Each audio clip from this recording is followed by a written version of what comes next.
Bonjour les amis de License to Quilt, je suis Lily et c'est parti pour un nouveau épisode dans notre série des vidéos tutoriels de patchwork américain. Aujourd'hui, nous allons démystifier un autre grand classique du patchwork américain, la dahlia géante. C'est ce quilt-là qui est dans la photo ici. Pas de souci, vous allez le voir de près. The Giant Dahlia. C'est en fait un patron qui est apparu pour la première fois dans une revue de couture en 1935 et depuis, il ne cesse pas d'impressionner les quilters de tout niveau et surtout de leur faire peur. C'est pourquoi aujourd'hui, on va démystifier tout ça et vous allez voir qu'en réalité, c'est très simple à réaliser, même ce type de modèle. Pour la réalisation de ce quilt, il nous faut deux éléments essentiels, le jeu de gabarit produit par Marty Michel pour ce quilt et une collection de tissus qui a beaucoup d'imprimés parce qu'il nous faut une grande variété d'imprimés pour ce modèle. Alors, on va d'abord regarder un petit peu ce quilt dans l'ensemble. Il fait partie de la catégorie des quilts type médaillon. Médaillon parce que en fait le patch est central et il est placé sur un tissu de fond qui n'a rien, aucun patch à son niveau.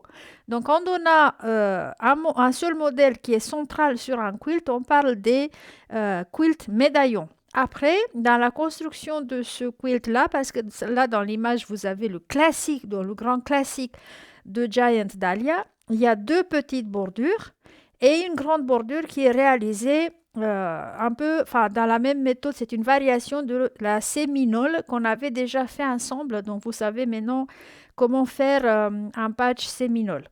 Donc ça c'est la vue d'ensemble, un médaillon avec des bordures.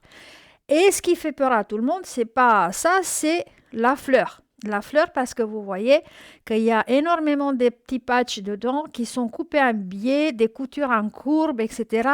Donc là, je comprends qu'on peut appréhender la réalisation de ce type de modèle, mais quand on regarde de près, on voit qu'en réalité, il s'agit d'une composition de 16 arcs. Un arc est celui-là. Et donc, son arc voisin est ici, et comme ça dessus. Donc en fait, la couture est une courbe, effectivement, mais très légère courbe. Et chaque arc est composé de plusieurs patchs qui sont notés de A, B, C, D jusqu'à I. Donc pour chaque patch, il nous faut un tissu.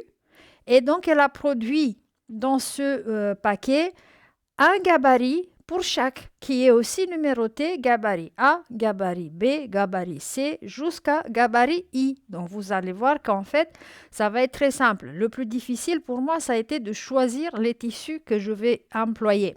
Sur la colonne de gauche ici, et vous pouvez vous attarder sur cette image parce que j'ai noté toutes les conversions. Elles donnent le nécessaire de matériel pour chaque gabarit. Donc, gabarit A qui va nous faire le patch A d'un arc, il nous faut 25 cm. Gabarit B, il nous faut 25. Gabarit C, pareil, jusqu'aux des grandes quantités. Ici, j'ai transformé, j'ai converti tout ce qui est yards en mètres et centimètres. Une petite mention, moi je ne vais pas faire la bordure séminole parce que dans la collection que j'ai choisie, Wild Flowers par Washington Street Studio, il y a au moins 3 imprimés qui ont des belles bandes et ça serait dommage de ne pas les utiliser pour faire une bordure avec ces bandes-là. Je vais vous donner dans la description de la vidéo toutes les conversions. Comme ça, si vous voulez partir sur une bordure séminole, il y a ici tout ce qu'il faut. Les gabarits, on va les trouver à l'intérieur de la pochette. Donc, ça se trouve dans notre boutique. Il y aura aussi le lien. Donc, j'ai pris un pour pouvoir vous montrer. Ils sont bien emballés. Et donc, ce que vous allez voir, c'est qu'ils sont aussi notés. Il y a la lettre sur chaque pièce dès que on arrive à enlever tous ces papiers-là qui protègent. Donc, on aura gabarit A. Ici, c'est le I. Sont bien collés au carton. Celui-là, il a le rôle de bien les tenir pendant les transports pour qu'ils ne cassent pas. Les voilà.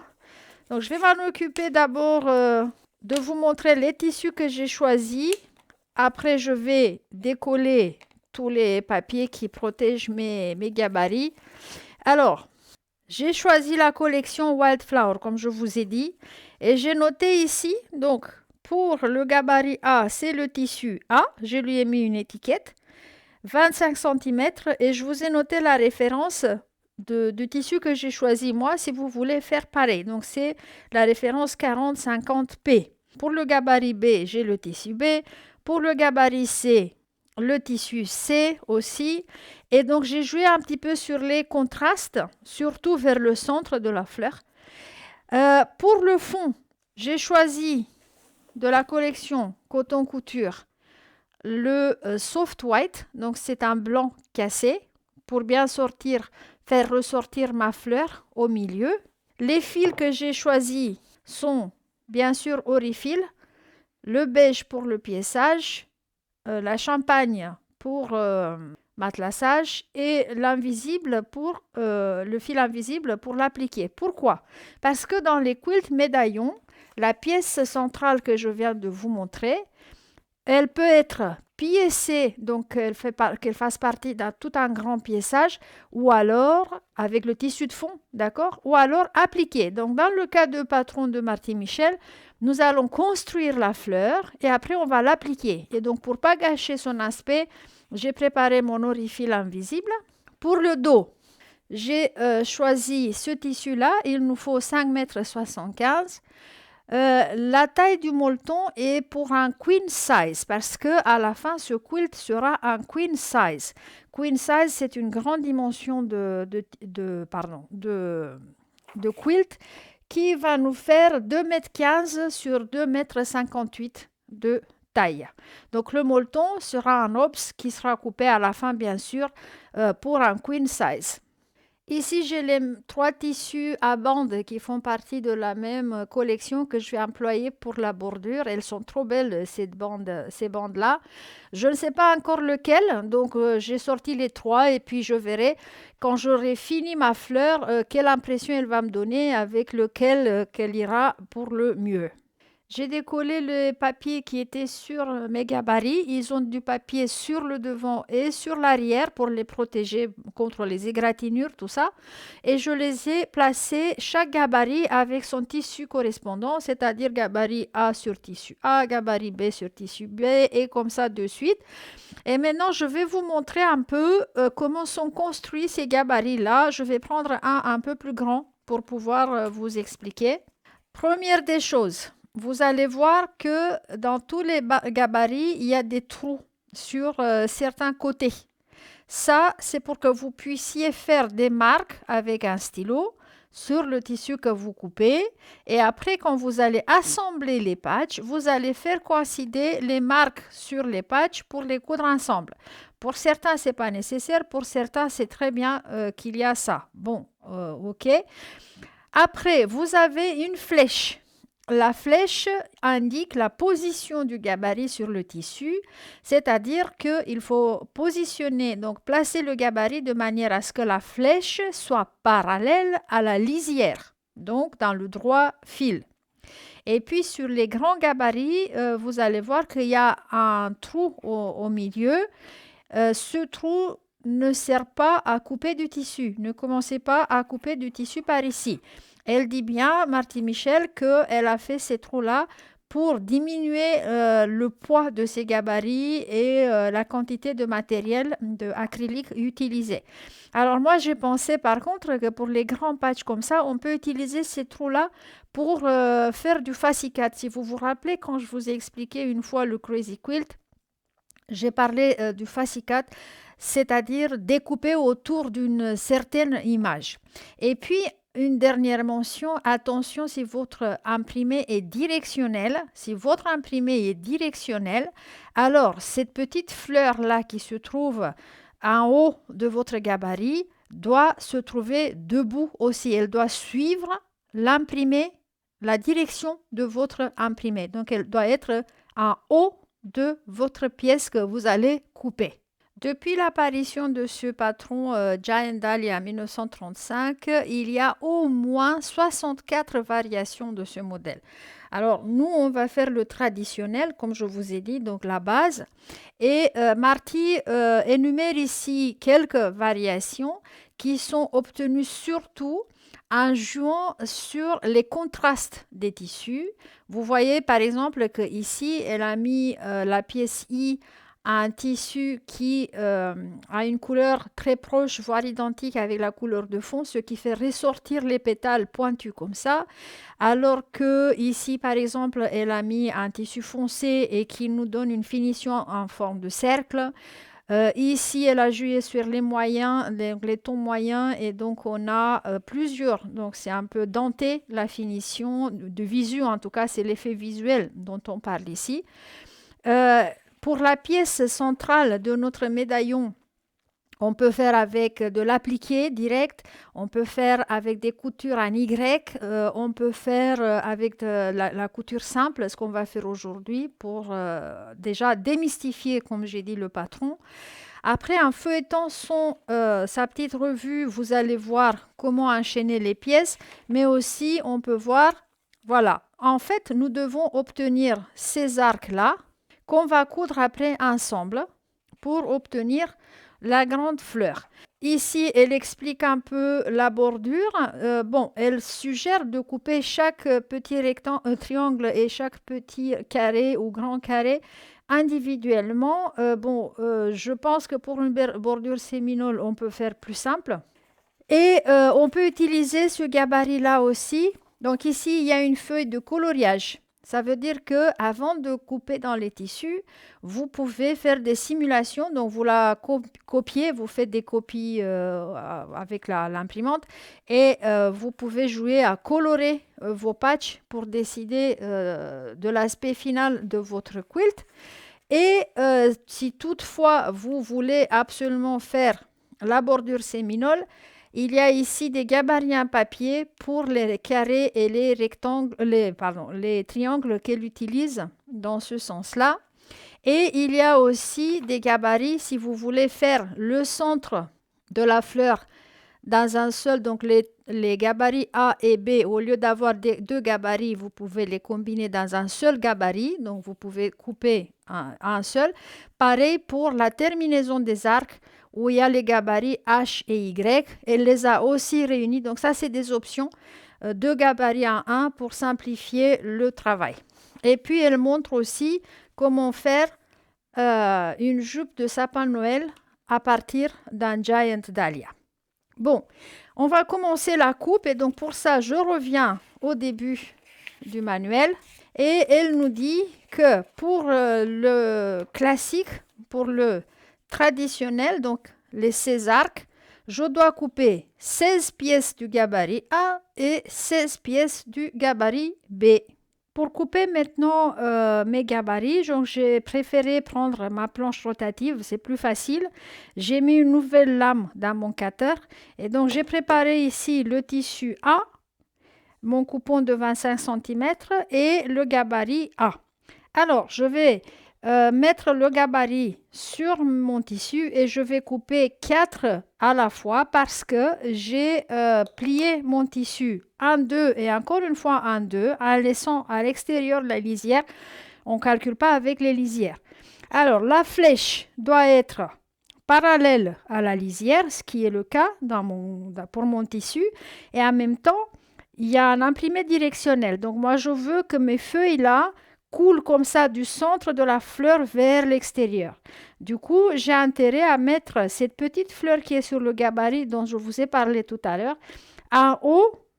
Donc, imaginez que ça va être le bout du tissu que je vais utiliser et la petite fleur en haut de mon imprimé. Donc, je vais couper tout autour. Si votre imprimé directionnel est positionné dans l'autre sens, vous tournez le gabarit pour que la fleur soit en haut de votre imprimé. Donc, je vais procéder à faire une coupe et ça va me donner 4 patchs d'un coup.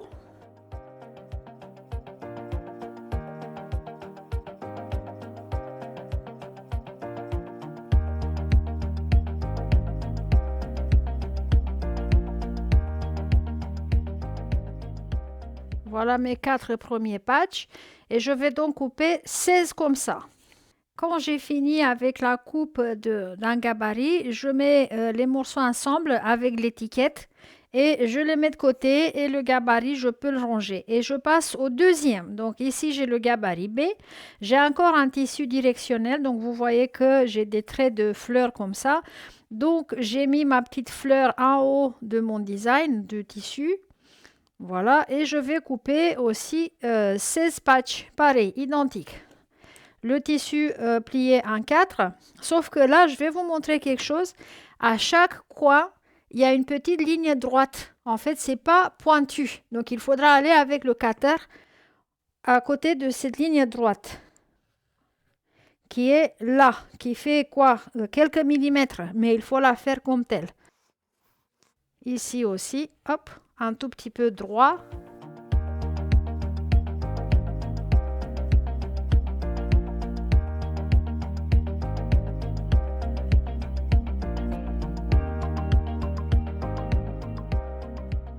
Je ne sais pas si vous le voyez, mais vous voyez ici, les coins ne sont pas pointus comme ça. Et il y a un petit peu une coupe droite ici qu'il faudra respecter.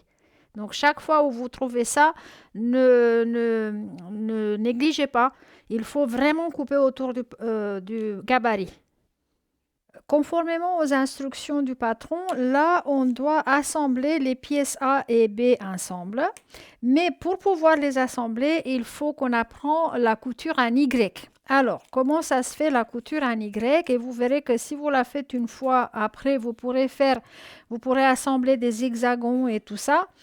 Dans le gabarit, il y a des trous que je vous ai montrés au début et maintenant je vais vous montrer à quoi ça sert. Donc on va mettre le gabarit sur l'envers de notre tissu et là où il y a des trous, on va mettre un stylo friction ou autre instrument qui écrit et on va faire des points. Voilà, donc j'ai 4 points ici. Quand on va arriver à la machine à coudre, on va coudre uniquement à partir de ces points-là et l'aiguille va commencer et va s'arrêter au niveau de ces points-là. Et c'est ce qui va nous permettre de coudre en Y. Donc ça, ici, c'est une couture en Y. Et ce n'est pas facile à faire autrement que si on a des marques sur le tissu qui simplifient la chose. Donc ma mission maintenant est de copier les points sur le dos de mes tissus A et de mes tissus B. Pareil, il y a des trous dans ce gabarit aussi. Et après, on va aller à la machine à coudre. J'ai fini par découper d'abord tous mes patchs avant de commencer à coudre parce que j'ai regardé dans les instructions, Martin Michel prévoit faire coudre déjà A plus B, revenir à la coupe pour couper le C, retourner à la machine. Donc ça me prenait la tête de faire coudre, couper, coudre, couper, coudre, couper. Donc j'ai tout découpé dès le début et j'ai mis aussi mes repères sur l'envers de chaque patch. Donc j'ai mis les points là qui sont faits avec le stylo friction dans les trous des gabarits. En fait, il faut couper 16 morceaux de chaque gabarit, sauf la lettre I, qui sera coupée en 32 patchs. Voilà. Et maintenant, on peut commencer effectivement l'assemblage et j'aurai à faire uniquement avec la machine à coudre, c'est plus simple. Donc, elle dit d'assembler d'abord les A plus B et commencer par faire juste 8 combinaisons de ces deux-là. Et puis, on va voir quelle est la technique qu'on va employer. J'ai d'abord donc pièce A, pièce B et elles doivent être mises comme ça. On voit bien que ce côté de la pièce A correspond en dimension avec le côté court de la pièce B. Donc, on va les mettre endroit contre endroit, comme ça. Et puis, là, maintenant, on va voir à quoi ça sert d'avoir fait ces points-là ici. Ces points-là, ça s'appelle dot en anglais. Et comme on a affaire à des coutures en Y dans ce projet, la technique qui doit être utilisée pour faciliter la construction de notre patch s'appelle dot to dot. C'est-à-dire, on ne va pas coudre comme ça, comme d'habitude, d'un bord à l'autre. On va coudre juste entre les deux points, d'un point à l'autre. c'est ce que ça veut dire dot to dot. Donc juste de là, ici, et ce qui va faire qu'on aura les bords libres sur 1/4 d'inch de distance des deux côtés de notre couture. Maintenant, pour éviter que ça se défait, il y a aussi une technique. Mis à part qu'on met le pied d'1/4 d'inch qui est essentiel pour ce projet, on va commencer par coudre avec un point de couture très très court qui sera à 1,2 maximum.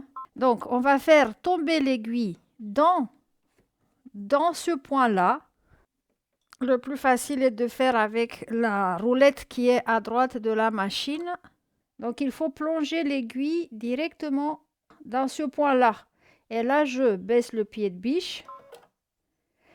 Donc je prends 3-4 points très courts. Après, j'augmente de nouveau la longueur du point à 1,8 ou 2. J'avance. Et juste avant d'arriver à l'autre point, je baisse de nouveau la longueur de mon point. Et ça va m'éviter de faire des points d'arrêt, donc des marches arrière. Et là, je vais m'arrêter exactement dans le point. Et si je ne vois pas bien, voilà, je soulève le pied de biche. Et c'est bien parce qu'avec les points courts comme ça, on peut s'arrêter pile dans le point d'arrêt, dans l'autre point de notre patch. Voilà. Donc c'est ça. Je vais faire 8 fois ce patch-là, cette combinaison-là. Un autre moyen de bien viser par rapport au pied de biche, donc je l'ai sorti pour vous montrer, c'est de faire tomber donc le dot, le point, pile ici au milieu de notre pied de biche dans le trou où l'aiguille va passer, comme ça. Donc mon point se trouve ici. Quand vous voyez votre point ici apparaître sous le pied de biche à l'emplacement de l'aiguille, vous pouvez tomber l'aiguille et faire la couture jusqu'au prochain point. Alors, je vais vous montrer. Donc là, vous ne verrez pas ça à la caméra, c'est pour ça que j'ai sorti le pied de biche pour vous montrer. Mais quand je le baisse, j'ai mon dessin, donc le point noir, juste ici. Donc, ce qui m'aide à viser. Hop. Je fais donc mes premiers points qui sont très courts. J'augmente la longueur de mon point. J'avance. Vous voyez mon point, l'autre point où je dois m'arrêter. Vous ne le voyez pas, mais sur votre machine, vous verrez. Je commence à le voir ici, entre les deux côtés de mon pied.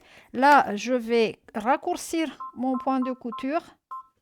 Et je vais finir en m'arrêtant pile quand l'autre point arrive au milieu. Tac. De mon pied de biche. Donc, c'est ça. On n'a pas le droit de dépasser les points, même d'un seul poil, parce que ça va nous porter préjudice sur la construction de notre patch après. Donc, ça, c'est l'endroit.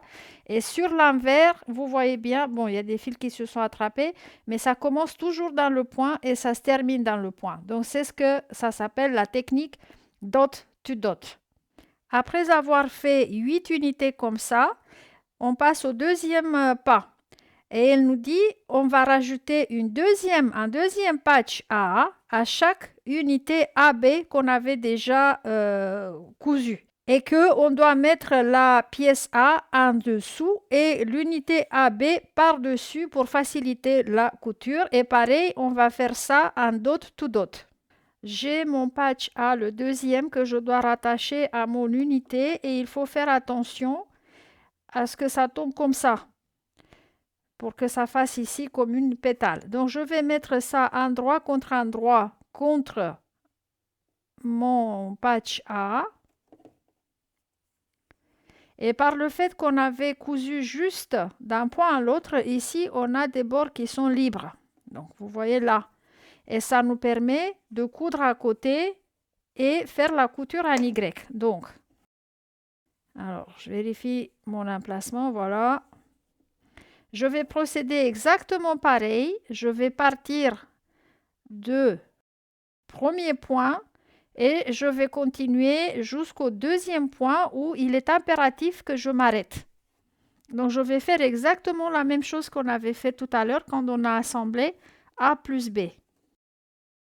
Alors, il faut coucher la couture ici. La marge de couture là, je la couche. Et je commence à positionner d'abord mon point.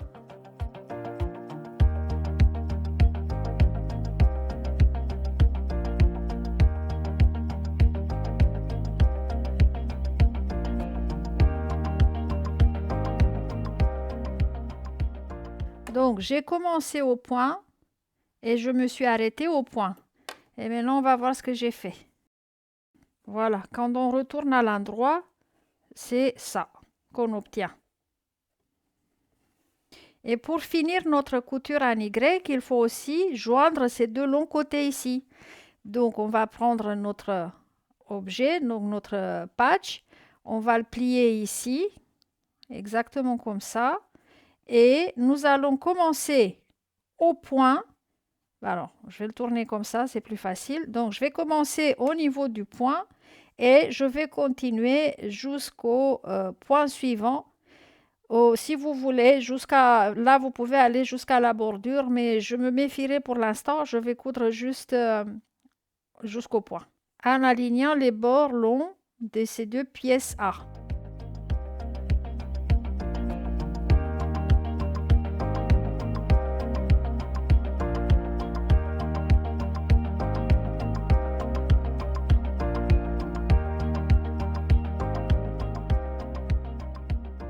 Donc, j'ai cousu d'un point à l'autre. C'est pareil sur l'envers, d'un point à l'autre. Et là, quand on va ouvrir, on a ça. Je le mets de côté et je vais rajouter donc un deuxième patch A à tous mes autres 7 segments AB que j'avais fait tout à l'heure. Donc, tout ça va recevoir encore un patch A de l'autre côté. Quand j'aurai fini la construction de mes 8 segments comme ça, je vais aller juste faire du finger press. Je ne vais pas encore le faire à repasser parce que je vais perdre mes points ici avec le stylo friction. Alors, pour repasser ça, il faut aller au sens contraire d'une aiguille d'une montre. Donc, je vais comprimer cette marge de couture vers le haut aussi. Et je vais finir par pousser aussi vers le haut. Donc là, je fais que du finger press, je ne mets pas encore. Et à la fin, ça va être comme ça. Quand ça va être tout, quand ça sera tout repassé, on aura ça. Donc vous voyez pourquoi, je vais le tourner, pourquoi ça s'appelle une couture en Y. Parce qu'on a la lettre Y ici. Et le seul moyen de faire une couture en Y correcte est d'appliquer la technique dot to dot, d'un point à l'autre, en sachant que les points sont toujours éloignés de 1/4 d'inch du bord du tissu. C'est tout. Vous appliquerez ça pour assembler vos hexagons, ça va être réussi sans problème. J'ai fini mes 8 pétales, donc j'ai utilisé tous les patchs A et 8 patchs B. Il me reste encore 8 patchs B à employer. Mais je voulais vous montrer, donc maintenant vous savez faire la couture en Y, il n'y a plus de quoi avoir peur. Et on passe à l'étape suivante de notre patron qui consiste à attacher les pétales en 2 par 2 et c'est montré ici dans le diagramme. Donc en 2 par 2, après ça nous donne donc des quarts de fleurs qu'on va attacher encore une fois 2 par 2 pour faire des moitiés de fleurs et qu'on va finir par avoir les deux moitiés ensemble pour construire la grande fleur qui est au milieu. Donc je vais faire ça, je vais les attacher en 2 par 2, toujours dot to dot, donc d'un point à l'autre.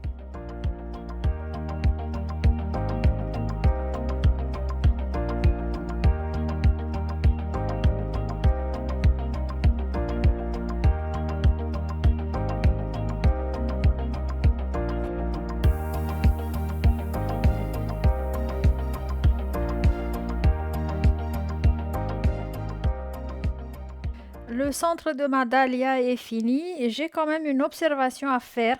Donc ici au milieu, ça fait comme un grumeau Si vous me connaissez, vous savez que j'aime pas trop ça. Alors, c'est dû à tous ces tissus-là qui se croisent ici.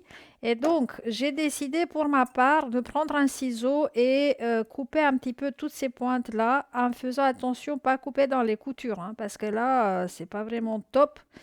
Donc, c'est vraiment épais, même le ciseau a du mal à y aller. Voilà, au moins un tout petit peu diminué. Et après, avec le repassage et le molleton, ça va plus se sentir ce grumon. D'ailleurs, ici, il y a une petite discussion que Marty Michel fait dans son petit livre. Ils disent que si vous n'aimez pas ça, vous pouvez découper ce centre-là qui gêne et faire un appliqué. Ici, c'est la taille dans notre cercle, dans taille réelle. Donc, vous le copiez, vous découpez un morceau de tissu de cette taille-là. Donc, vous enlevez le gros mot d'ici au milieu et vous faites un appliqué par-dessus. Donc, ça, c'est une option qu'elle donne pour éviter ce qui arrive ici, ce conglomérat de tissus qui peut gêner. Donc pour l'instant, je n'ai pas encore décidé. Je la laisse comme telle et puis je verrai plus tard si jamais ça me gêne. Peut-être que je vais faire ça, même quitte à faire un cercle plus petit que ce qu'elle donne ici comme dimension. Là, ça commence la construction des arcs de la dahlia géante et la première étape est de joindre les baies qui nous restent, donc les 8 baies qui nous restent, avec 8 segments C.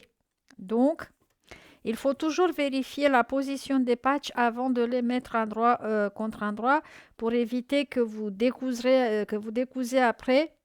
Donc, c'est mis le B avec la pointe vers le bas et le C doit venir à sa droite, comme ça. Donc, la figure est là. Et pareil, on va coudre dot to dot, donc d'un point à l'autre. Donc, je les mets comme ça. Et je vais coudre d'un point à l'autre et je fais 8 comme ça. Avec cet ensemble-là, on va commencer à coudre des courbes. Et d'ailleurs, vous verrez que les bords de ces deux pièces-là ne coïncident pas. C'est-à-dire qu'elles ont peut-être la même longueur, mais le blanc, enfin le plus clair, le patch C, a un bord qui est légèrement courbé. Alors, il va falloir le respecter. Donc, je vais enfoncer mon aiguille ici. Je vais prendre juste 2-3 points de couture de 1 mm longueur. Et après, je vais aligner les bords pour avancer jusqu'au dernier point en bas. Donc, vous voyez que ce ne sont pas identiques ces deux bords-là. Et il faudrait qu'on les aligne. C'est le principe de courbe.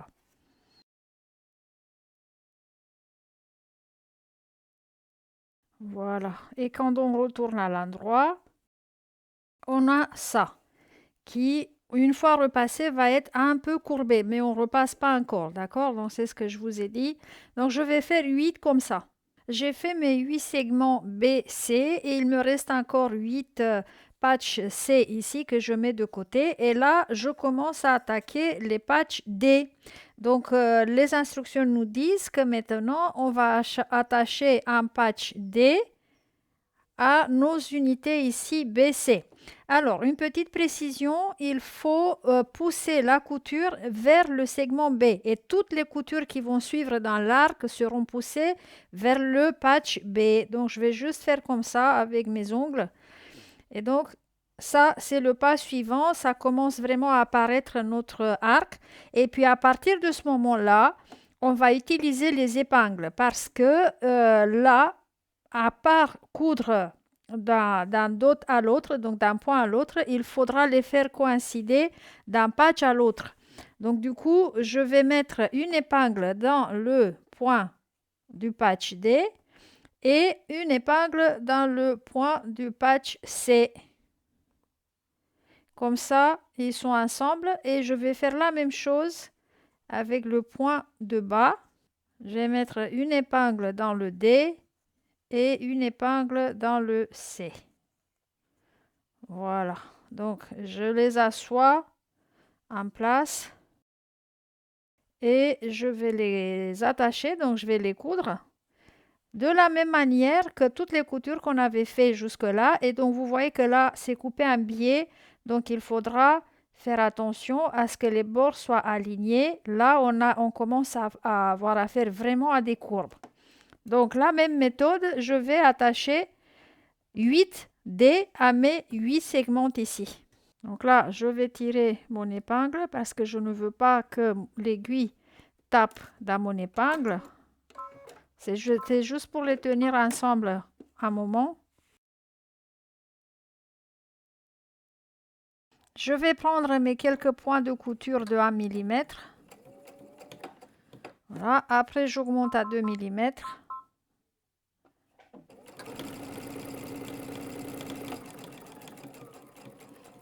Et quand j'approche l'autre épingle, je baisse à 1 mm. J'avance tout doucement et je tire mon épingle et je stoppe. Voilà la couture d'un dos à l'autre à l'endroit et je vais pousser la marge vers le patch B. Voilà ce que j'ai à faire pour le moment. Alors là, j'ai fini mes segments qui ont 3 patchs, B, C, D. Il me reste 8 B et 8 D qui sont tout seuls. Je vais les joindre ensemble comme ça. J'ai obtenu maintenant 8 unités qui ont le patch B en haut et 8 unités sans patch B en haut. Donc au total 16 unités. À partir de maintenant, je vais le rajouter aux deux types d'unités. Les patchs E, F et G par le même procédé que j'ai employé jusqu'à maintenant. Donc, je vais enfoncer des épingles dans les points que j'ai dessinés et donc je vais obtenir des arcs plus longs maintenant. Après avoir assemblé tous les patchs, j'ai fini par avoir 8 arcs sans le petit patch B et 8 arcs avec le petit patch B au bout. Et il me reste maintenant à travailler les derniers patchs, lettre H dont on a 16 et lettre I dont on a 32 parce qu'ils seront attachés comme ça. Alors ici, très important, comment on sait de quel côté il faut attacher les deux patchs I. Dans le patch H, il y a une seule pointe qui est coupée en ligne droite ici.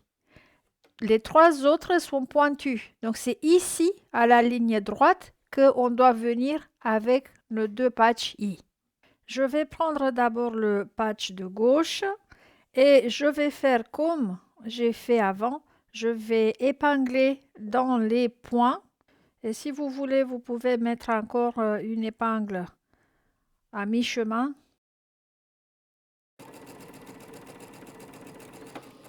Donc, j'ai un côté qui est attaché et là il faut que je vienne avec le deuxième. Je vais coucher cette couture, je mets mes points ensemble et ce patch là je le mets en dessous. Et donc ici on a 3 repères à épingler, le troisième étant à la limite de cette ligne là. Donc je vais mettre à la limite de la ligne de couture et je vais le sortir de l'autre côté dans le point respectif. Et donc cette couture sera couchée quand je vais arriver ici, coudre au niveau du point. Alors je fais attention que j'attrape pas autre chose. Et là je m'arrête au point.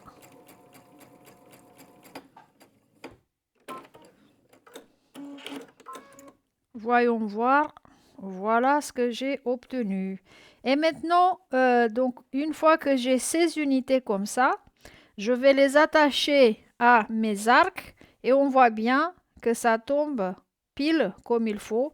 Alors, il faudra regarder l'orientation de ce patch et pour cela, il est illustré dans notre bouquin. Donc, le patch H doit être en haut et le patch I doit être en bas de cette courbe-là. Donc, je vais attacher ça à tous mes 16 arcs. Quand j'ai fini d'assembler tous mes patchs comme ça, j'obtiens 16 arcs. Attention, 8 arcs ont le petit patch B au bout, donc en haut, et 8 arcs ne l'ont pas. Maintenant, il faudra les mettre ensemble, un arc avec patch B et un arc sans patch B. On va les mettre deux par deux. Comme ça, on va obtenir 8 arcs composés comme ça. Mais attention, pour les mettre deux par deux, il faudra décaler les patchs. Donc, le patch C vient se coller au patch B et après tout est décalé. Vous voyez, ça part en diagonale comme ça. Donc là, c'est une courbe qu'on doit coudre et pour cela, il faut les mettre endroit contre endroit. Et là, on aura la surprise qu'en fait, ils partent dans des directions différentes, ce qui est normal pour les courbes. Alors, on va les mettre quand même endroit contre endroit et on va épingler sur tous les points qu'on avait dessinés avant avec le gabarit pour obtenir ça. Et voyez combien d'épingles j'ai mis, j'ai pas fait économie du tout. Et une fois que j'ai épinglé, je vais coudre pareil à un quart d'inch par la même technique, dot to dot. Je commence avec un point de couture de 1 mm, je fais quelques points comme ça, après j'augmente à 1,8 ou 2, je continue jusqu'en bas et quand j'approche la fin de mon arc, je vais encore une fois réduire la longueur du point à 1 mm et je m'arrête pile au point où j'ai mis la dernière épingle. Donc maintenant, quand on les met endroit contre endroit, il faut coucher les coutures dans des directions différentes. C'est pas souvent que je vous dis ça, parce que d'habitude, je préfère les coutures ouvertes. Mais dans ce cas-là, c'est pas possible. Donc, je suis mes points que j'ai dessinés. J'ai couché les coutures dans des directions différentes. Je fais attention à ce qu'elles se surposent bien. Et j'épingle. Pareil ici, vous voyez, j'ai mon point que j'ai dessiné. Et je vais aller chercher l'autre point qui est là. Et je les épingle bord à bord comme ça. Et pour pas perdre ma courbe, moi je mets encore une épingle ici.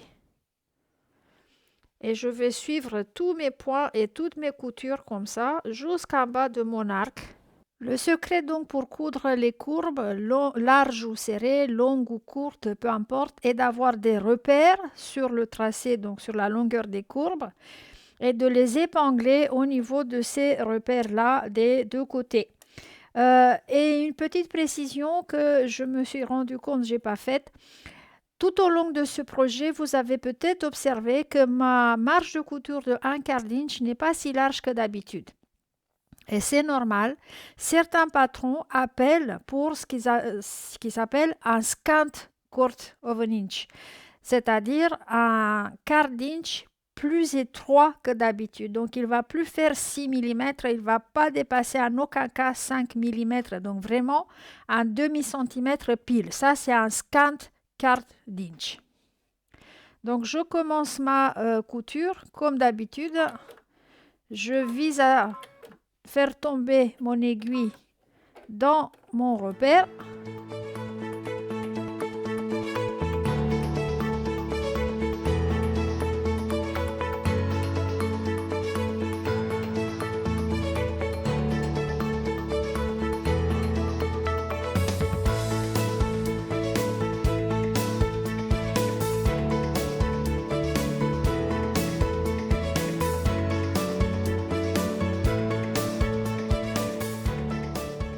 J'ai maintenant mes 8 doubles arcs et je suis prête à les attacher à la fleur centrale.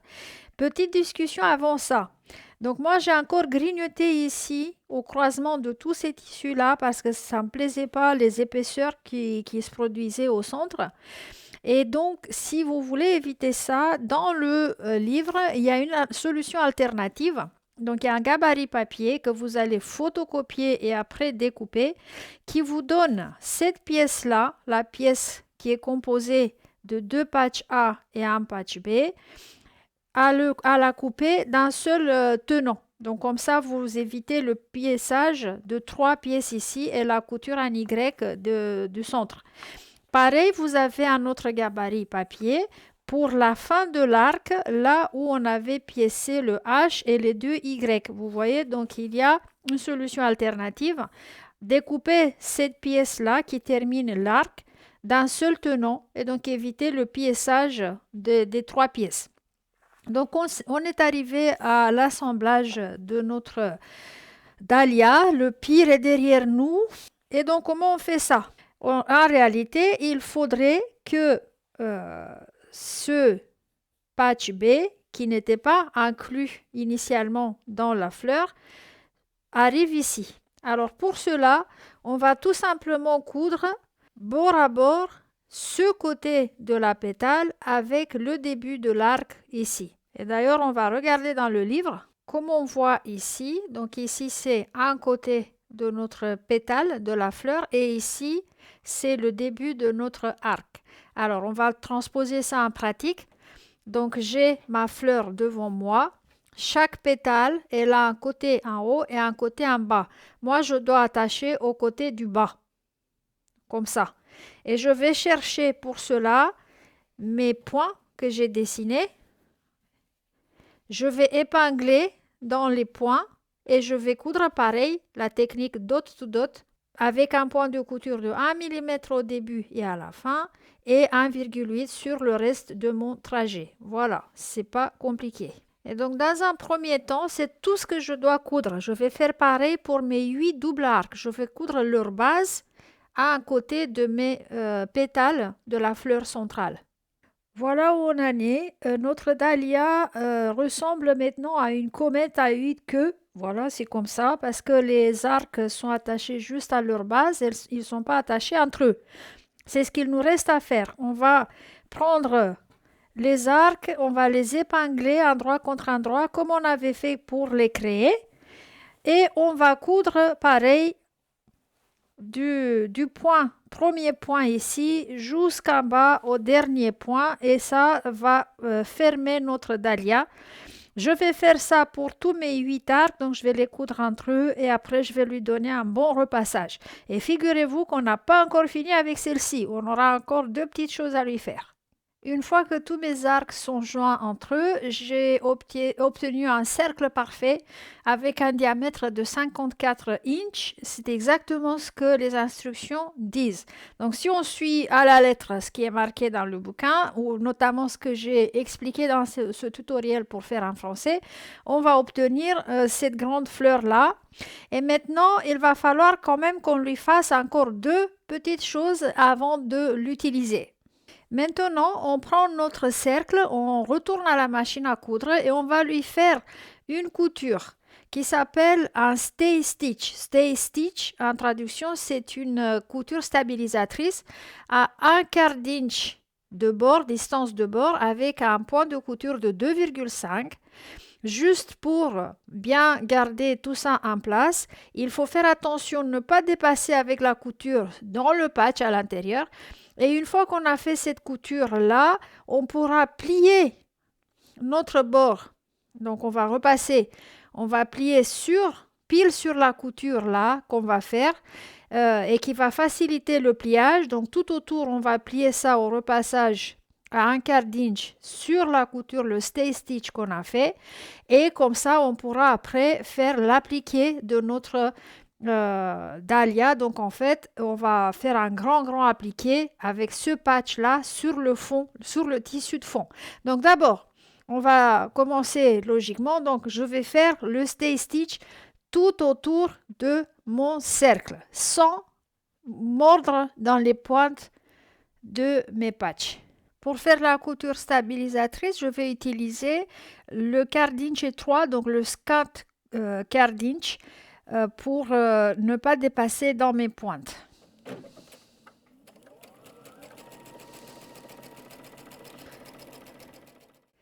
Donc voilà mon stay stitch, donc la couture stabilisatrice. Maintenant, je vais aller et je vais plier au long de cette couture-là, en la cachant un peu. Donc je plie tout mon bord vers l'envers du tissu et je repasse pour obtenir une finition comme ça. Donc c'est encore un détail, donc c'est de toute façon C'est un patron qui est très très très méticuleux dans son intégralité, au point qu'il m'a fait rappeler toutes les prières que j'avais oubliées. Donc du coup, je vais aller repasser sur la ligne de couture et après je vais vous montrer comment on va assembler le tissu de fond parce que là c'est une autre histoire encore. Voilà à quoi ressemble notre bordure une fois repassée. Donc ici c'est l'envers du tissu. On a repassé sur un quart d'inch sur la couture qui nous a aidé d'ailleurs à respecter cet intervalle-là. Et là c'est le devant. Et avec ça notre dahlia est fini. Moi j'ai choisi le soft white de chez Michael Miller pour faire le fond. Et puis il nous faut 3 mètres et demi. Malheureusement dans les instructions c'est pas noté comment couper le fond blanc afin d'obtenir un carré qui mesure 1,63 m et demi, enfin 1,63 m et demi centimètres sur 206 cm,7 ou alors un inch 64 et 3 huitièmes sur 81 et 3 huitièmes. Alors elle tient à ces dimensions-là pour en prévision de la bordure piécée qu'elle a prévue. Moi, je ne vais pas faire la bordure piécée parce que j'ai des jolies bandes dans cette collection. Alors, comment, à partir de 3 mètres et demi de tissu, obtenir ça? C'est pas noté. Alors, j'ai sorti, moi, un petit calcul. On va faire un 4 patchs. Il nous faudra juste couper 4 rectangles qui feront 83 cm sur 105 cm.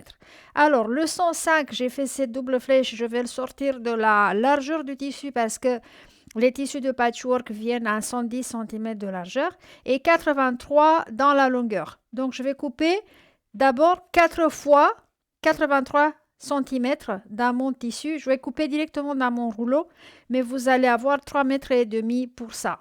Mon tissu de fond est terminé. Il est composé donc de 4 grands patchs. Et maintenant, je vais commencer à placer la dahlia. Au fait, la dahlia ne doit pas être placée pile au centre de notre tissu de fond parce que comme c'est montré ici, elle ne doit pas monter sur l'oreiller. Donc, elle est placée en position basse par rapport à tout le tissu de fond qui est là. Alors, il faut garder une distance de 5 inches et demi par rapport au bord inférieur de notre rectangle et je me suis fait une marque ici avec le stylo friction en noir. Donc c'est ici que je vais placer ma dahlia par rapport au bord inférieur. Et dans les instructions, c'est noté que le mieux est de placer le patch G. En fait, c'est le plus grand patch. Donc celui-là, avec la pointe ici. Et je vais suivre la ligne de milieu qui se trouve, dans mon cas, être une couture pour pour aligner la pointe opposée sur la même ligne de couture. Voilà. Alors, ce que je vais faire, parce que notre dahlia est grande, donc c'est difficile de faire un appliqué sans qu'elle bouge, je vais carrément la bâtir avec des épingles à nourrice comme je fais pour mes quilts. Je vais me servir d'un poids et des épingles à nourrice et je vais appliquer, enfin, je ne vais pas encore appliquer, je vais stabiliser ma dahlia sur toute sa surface. J'ai fini mon appliqué, j'ai utilisé le fil invisible Orifil comme fil supérieur et du Orifil blanc dans la canette. N'oubliez pas d'ajuster la tension entre ces deux fils-là pour que le fil invisible ne tire pas sur la canette de manière à vous sortir le fil inférieur par-dessus. J'ai encore mes épingles à nourrice là-dedans. Je vais les enlever et après je vous montre le pas suivant. Une fois tous les épingles à nourrice enlevés, on reste confronté à un seul problème. Notre patch est coupé et cousu complètement, totalement en biais. Alors que le tissu blanc qui est en dessous, il est dans le droit fil. Ça veut dire qu'il y aura un conflit entre notre patch et le tissu en dessous qui va l'empêcher de s'asseoir à plat quand on voudra matelassé. Alors, pour enlever ce problème, il faut découper le tissu qui se trouve en dessous. Donc, je vais attraper mon patch au milieu et je vais chercher donc la doublure ici Et donc, je vais faire une entaille dans ce tissu de fond avec des ciseaux. Et après, je remets tout à plat avec l'envers vers moi. Et en faisant attention pour ne pas découper le patch, je vais commencer à sortir le tissu blanc à une distance de quelques centimètres du contour de mon appliqué. Alors, je vais vous montrer ça de près. Voici le trou que je me suis fait et j'avance. Bon, ici c'est bon, quelques centimètres. Et il faut faire très attention, ne pas découper le patch. Ça serait dommage après tout ce travail. Bonjour la catastrophe, quoi. Et je vais sortir tout le tissu blanc qui est sous mon patch. C'est ça que l'on doit obtenir. Vous allez me dire, bon, tout le tissu blanc là que tu as coupé, c'est du gaspillage. Peut-être, c'est un peu de gaspillage. Moi, je dirais pas, car le blanc uni est jamais perdu dans le patchwork, ça c'est sûr et certain. Mais c'est le seul moyen qu'on a pour qu'on puisse faire notre patch à plat quand on voudra le matelassé. Donc là, il n'y a plus rien qui le retient et on voit déjà, rien que maintenant, quand je le mets à plat, je peux l'étaler comme je veux sans problème. Alors, moi j'ai fini le patch. Maintenant, je vais juste repasser et je vais lui mettre les bordures. Pour une dahlia géant, la tradition demande 4 bordures. 2 plus petites, plus étroites, donc je vais couper les 2 premières à 1,5 inch de manière à ce qu'avec les marges de couture après il me reste 1 inch. Une plus large que moi je vais faire avec tissu à bande et encore une petite. Après quoi je vais le matelasser, le terminer et vous le montrer.